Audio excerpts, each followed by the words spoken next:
Hey guys, I just want to give you a quick tutorial how you can save your Camtasia project properly because I'm really having this problem. Like every time I save my Camtasia, I save it as a Camtasia version, by the way. So every time I save it, some of the files that I put in the assets also gone.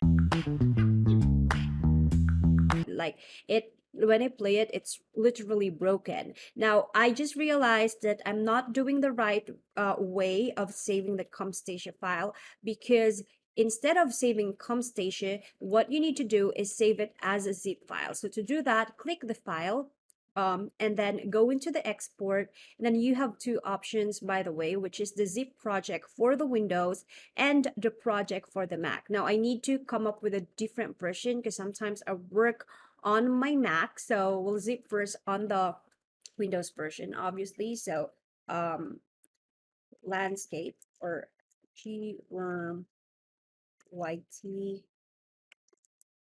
browser, or let's say landscape, and then this is for the Windows.